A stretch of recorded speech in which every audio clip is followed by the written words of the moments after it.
ایک واقعہ پڑھا تھا کہ ایک نوجوان تھا، اس کے پاس ایک ضعیف ماں تھی۔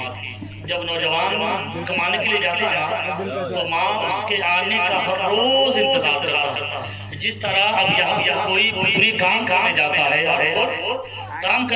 ہے تو ماں گھر کے اندر رات کی تاریخی میں صبح ناشتہ بنا کے دے دی، اب رات میں وہ ماں اپنے بچوں کا آنے کے انتظار کرتے کہ میرا بیٹا آئے گا، ساتھ میں دونوں ماں بیٹے کھانا کھا لیا کریں گے۔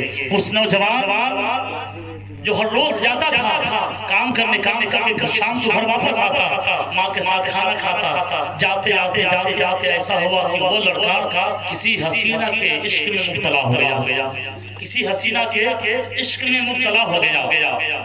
اب بات آگے بڑھتی چلی گئی، یہاں تک کہ محبت شادی یہاں تک آ پہنچی کہ ہم تم سے شادی کریں گے، لیکن لڑکی نے کہی کہ میں تمہیں شادی کر لوں گی، لیکن ہماری ایک شرط ہے۔ کہا کیا شرط ہے؟ کہا کہ اگر تم ماں کا سینہ چیر کر کے دل نکال کر کے میرے پاس لے آؤ گے نا تو میں تم سے شادی کر لوں گی۔ اب دیکھیے لڑکے کا کتنا بڑا عشق کا بخار خمار ہوا، دل کے اندر ذہن و فکر کے اندر شیطان وسوسہ پیدا ہوا۔ اس نے یہ سوچا کہ اس سے زیادہ حسین و جمیل لڑکی مجھے ملے گی نہیں۔ اس نے ایک روز ماں گھر کے اندر ٹھنڈ کا موسم ہے، دروازے پہ کھڑے اپنے بیٹے کا انتظار کر رہی تھی کہ کاش میرا بیٹا آئے جلدی تاکہ بیٹے کے ساتھ کھانا کھا کر سو جاؤں۔ ٹھنڈ کا عالم ہے یار، ماں ہوتی ہے۔ ہم نے دیکھا ہے نوجوانوں کو کہ جب 2 بجے رات تک نوجوان پھرتا رہتا ہے، گھر کے دروازے پر قدم رکھتا ہے، ماں کا دل دھڑک اٹھتی ہے، کہتا میرا بیٹا آ گیا ہے، بیٹا تو ہے، فٹ سے جاتی ہے، دروازہ کھولتی ہے اور اندر اپنے بچوں کو بٹھاتی ہے، کہتی بیٹا تاخیر کہاں سے ہو گیا؟ جب اولاد پردیس سے آ رہا ہوتا ہے، اولاد مظفر پور میں اترتا ہے، کہتا ماں میں مظفر پور میں آ گیا ہوں۔ وہ ماں اس وقت سے لے کر کے کھانا نہیں کھائی ہے جب تک بچوں کو نہ دیکھ لیتی ہے اپنے آنکھوں سے۔ یہ ماں کا دل ہوا کرتا ہے یار، یہ ماں ہوا کرتی ہے جو ہمارا خیال کرتی ہے، وہ ہمارا خیال کرتی ہے، ہر حال میں ہمارا خیال کرتی ہے ماں۔ ایسا ہوا کہ وہ نوجوان کہ دل و دماغ کے اندر جنون پیدا ہوا کہ لڑکی نے شرط رکھی کہ جب تو اپنے ماں کا دل لا کر کے میرے پاس لائے گا نا میں تجھ سے شادی کر دوں گی۔ وہ ایک روز رات میں دیر سے گھر پہنچا اور بغل میں چھوڑا رکھے ہوا تھا۔ جب گھر کے اندر گیا، جیسے ماں دیکھی اپنے بیٹے کو کلیجے سے لگا لی، بیٹا اتنی تاخیر کہاں ہو گئی؟ اے میرے لال اتنے دیر تو کہاں رہ گیا تھا؟ میں پریشان ہو گئی تھی تجھے بلانے کے لیے، میں پریشان ہو گئی تھی۔ بیٹا بات کیا ہے؟ اتنی تاخیر کیوں ہو گئی؟ ہر روز پہلے آ جایا کرتا تھا، لیکن آج اتنی تاخیر کیوں ہو گئی؟ رات کی تاریخ میں جب ماں گئی چولہے کے اندر کھانا نکالنے کے لیے، یہ لڑکا بھی اندر گیا اور اندر جانے کے بعد ایک ماں پر حملہ کر دیتا ہے اور ماں کا گلا کاٹ دیتا ہے، سینہ چیر کر کے دل نکال لیتا ہے ماں کو۔ ماں کی لاش کو تڑپتا ہوا چھوڑ کر کے وہ دل نکال کر کے ہتھیلی پہ لے کے چلا حسینہ کے گھر کے طرف۔ جیسے راستے پہ چلا تو ایک پتھر سے اس کا پاؤں لگا، جیسے پاؤں پتھر سے لگا اس کے ہاتھ سے دل زمین پہ گرا، اور جب زمین پہ دل گرا نا تو اس کٹے ہوئے دل سے آواز آتی ہے، اے میرے لال تجھے کہیں چوٹ تو نہیں آئی؟ اللہ اکبر کبیرہ۔ یہ ماں کا دل ہوتا ہے، یہ ماں کا دل ہوا کرتا ہے کہ اس کے ہاتھ سے دل گرا، دل سے آواز آتی ہے بیٹا تجھے کہیں چوٹ تو نہ آیا؟ لیکن یہ بے غیرت بیٹا تھا، یہ حسینہ کے چکر میں مبتلا ہو گیا تھا۔ وہ دل پھر اٹھایا اور لے جا کر کے حسینہ کے گھر کے قریب جب پہنچا تو وہ لڑکی دیکھ کے ایک دم پریشان ہو گئی کہ میں نے تو اسے مذاق کی تھی، یہ سچ مچ اپنے ماں کا دل لے کر کے میرے پاس آیا ہے۔ حالات ایسے گزرے ہیں، معاملات ایسے گزرے ہیں یار کہ جیسے اس لڑکی نے اس کے ہاتھ میں یہ دل دیکھا ہے، جیسے یہ دل دیکھا وہ لڑکی ایک دم بے ہوش ہو گئی، وہ لڑکی ایک دم پریشان میں آ گئی کہ آخر اس نے کیا کر لیا ہے؟ ایک حسینہ کے چکر میں، ایک عام لڑکی کے چکر میں اپنے ماں کا سینہ چھین دیا ہے، دل نکال لیا ہے۔ باپ رے باپ اتنی تعجب کی بات ہے، جیسے وہ لڑکی اس دل کو لیتی ہے، دل کو بھی قبول نہیں کرتی ہے اور لڑکا کو یہ کہتی ہے میں تجھ سے شادی نہیں کر سکتا تھا۔ کیوں نہیں شادی کر سکتی؟ تو نے جو شرط رکھی تھی میں نے پوری کی نا؟ کہا کہ ہاں، کہا کہ میں تجھ سے شادی نہیں کر سکتا۔ کہا کیوں؟ کہا کہ اگر مجھ سے بھی زیادہ کوئی حسینہ لڑکی تجھے ملے گا تو میرا بھی تو یہی حال کرے گا۔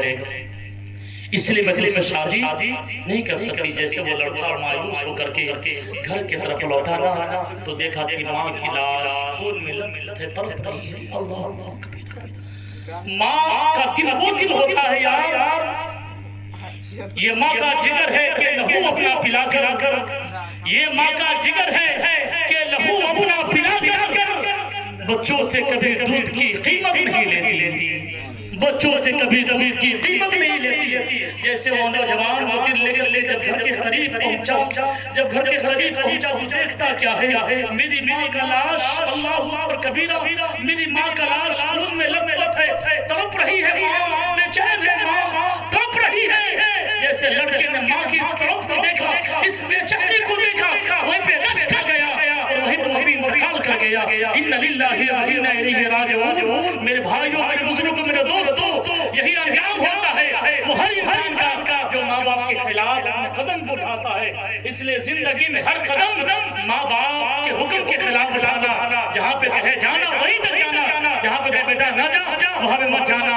اس لیے میرے بھائیوں، میرے بزرگوں، میرے دوستوں، دیکھا اس ایک لڑکی کے چکر میں اپنی ماں کا قتل کر دیا، نہ وہ ملی نہ یہ ملا، نہ خود رہا، کیا ٹھکانا ہے، پوری زندگی تباہ ہو گئی۔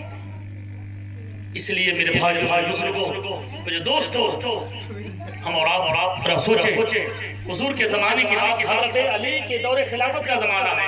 کن کا؟ حضرت علی کے دور خلافت کا زمانہ ہے۔ ایک انسان تھا، وہ نقاب پوش لڑکی کہیں جا رہی تھی، ایک شرابی لڑکا تھا، اس نے اس لڑکی کو دیکھ کر کہا کہ تیری آنکھیں بہت پیاری ہیں۔ کیا کہا؟ تیری آنکھیں بہت پیاری ہیں۔ وہ خاتون بہت بڑی عبادت گزار ہوتی تھی، گھر کچن کے اندر گئی اور اپنے دائی کو بلائی، جو کام کرنے والے اس کو بلائی، کہا کہ کشتری لاؤ اور ایک چاقو لاؤ۔ چاقو لانے کے بعد اس نے کہا کہ میں آنکھ نکالتی ہوں۔ کہا کیوں؟ کہا ایک لڑکا ہے، اس کو ہماری آنکھ سے محبت ہو گئی ہے۔ تو کہا پھر کیوں؟ کہا کہ اگر اس سے محبت ہوگا یہ آنکھ میں بروز قیامت اللہ اکبر کبیرہ رب پوچھ دے کہ اس آنکھوں پر مجھ سے بھی زیادہ کسی کی محبت تھی، اس وقت اپنے رب کی بارگاہ میں ہم کیا منہ دکھائیں گے؟ اسی لیے مجھے وہ آنکھ نہیں چاہیے جو آنکھ بروز قیامت مجھے رسوا کر دے، وہ آنکھ مجھے نہیں چاہیے جو بروز قیامت رب کے سامنے ہمیشہ زندہ کر دے۔ یہ دنیا کی تکلیفیں مجھے منظور ہے لیکن آخرت کی تکلیف مجھے منظور نہیں۔ وہ خاتون گھر کے اندر گئی، کچن کے اندر گئی، ایک چاقو لیتی ہے، نکلی چاقو لیتی ہے، ایک تشتری لیتی ہے اور تشتری لینے کے بعد دونوں آنکھ نکال کر کے اس تشتری کے اندر رکھتی ہے اور جو اس دائی سے کہتے جاؤ وہاں پر ایک لڑکا کھڑا ہے، اسے یہ آنکھ دیا، اسے یہ آنکھ دیا۔ دینے کے بعد وہ خاتون لے کے گئی اس کے سامنے، کہا کہ لو، کہا یہ کیا ہے؟ کہا یہ کیا ہے؟ کہا یہ آنکھ ہے۔ کہا کس کی آنکھ ہے؟ کہا کہ تو نے جس کی تعریف کی تھی اس کی آنکھ۔ کہا کہ میں نے تعریف کی تھی تو اس کو خوشی ہونی چاہیے، ہے کہ نہیں؟ ہم نے تعریف کی اس کی آنکھ، اس کو تو خوشی ہونی چاہیے، لیکن وہ خاتون کہتی نہیں، وہ خاتون نہیں ہے جو تمہاری تعریف سن کر خوش ہو جائیں۔ یہ وہ خاتون تھی جس نے اپنی شرم و حیا کے لیے رب کی بارگاہ میں رسوائی کے لیے اپنے آنکھ تک نکال کر کے دے دی تاکہ بروز قیامت اگر رب سوال کرے گا تیرے اس آنکھ پر یہ پیدا ہو گیا تھا، اس وقت ہم اپنے رب کو کیا کو دکھائیں گے۔ اور آج ہمارے معاشرے میں ہے کہ انسان کسی کی تعریف کرتا ہے وہ اس کے تو مائل ہو جاتا ہے، کوئی کسی کا ظلم کی تعریف کرتے، کوئی کسی کے کپڑے کا تعریف کرتے تو خوش ہونے لگتے۔ اس لیے میرے بھائیوں، میرے بزرگ، میرے دوستوں، ہمیں اور آپ وہی کرنی چاہیے جو شریعت بتا رہی ہے۔ ہم اور آپ شریعت کے احکام پر عمل کریں، اپنے بچوں کو اچھی نصیحت دیں، اپنے بچوں کو حضور کی سیرت پڑھایا کریں، دن و رات پورا وقت نکالیں۔ جب دسترخوان پر بیٹھتے ہیں نا تو بیٹھتے وقت حضور کی کچھ کہانی سنا دیا کرے کہ بیٹا میرے حضور کی زندگی کیسے گزری ہے، ذرا سن تو صحیح۔ آج ہمارے پاس ہزاروں کھانے موجود ہیں، ہزاروں میوے موجود ہیں، لیکن وہ مختار کائنات تھی، وہ رسول عربی ہے۔ اللہ رب العزت نے جس کے قبضے قدرت میں پورے کائنات کا خزانہ رکھ دیا تھا، وہ مختار کائنات ہے کہ جن کے گھروں میں دو ماہ تک کے چولہے نہیں جلتے تھے، فاقہ کسی ہوا کرتا تھا، پھر بھی وہ حضور کے لبوں پر ذرہ برابر ادا کرتے رہتے ہیں حال میں، اور وہی انسان کامیاب ہوتا ہے، وہی انسان کامیاب ہوتا ہے جو ہمہ وقت اللہ کا شکر ادا کرتا ہے۔ سبحان اللہ سبحان اللہ۔ تو میرے بھائیو، ہمیں اور آپ حضور کی پیاری شریعت پر مولا ہم سب کو عمل کرنے کی توفیق و رفیق عطا فرمائے، اور صاحب خان جناب بھائی نذر عالم صاحب کے بچے کی کل شادی ہے، اور دیکھیے لڑکے والے غریب زیادہ ہیں، مہمان کم سے کم لے جایا کیجیے، اور برات دیکھتے ہیں کہ جتنا کھانا میں غریب باپ کے 10 مہمان کھا لیں گے اتنا کھانا پھینک دیا، اتنا کھانا لوگوں کو نقصان کر دیا کرتے ہیں برات۔ گھر پہ صحیح سے ایک لقمہ دو پیس نہیں ملتا ہے، 2 پیس نہیں ملتا، جب وہاں جاتا ہے تو کہتا فلاں پیس لائیے، یہ لائیے، یہ پسند نہیں ہے وہ لائیے، نہیں یار یہ کھانا کھانا نکالا کرو، جاؤ اور پیٹ بھر کے کھاؤ، بس نقصان نہیں ہونا چاہیے۔ اللہ نے رزق دیا ہے کھانے کے لیے، نقصان نہیں کرنے کے لیے۔ آج آپ ہر براتی میں نظر ڈالو، ہر براتی میں دیکھو، ہر مہمان نوازی میں دیکھو، اتنے کھانے نقصان ہو جاتے ہیں۔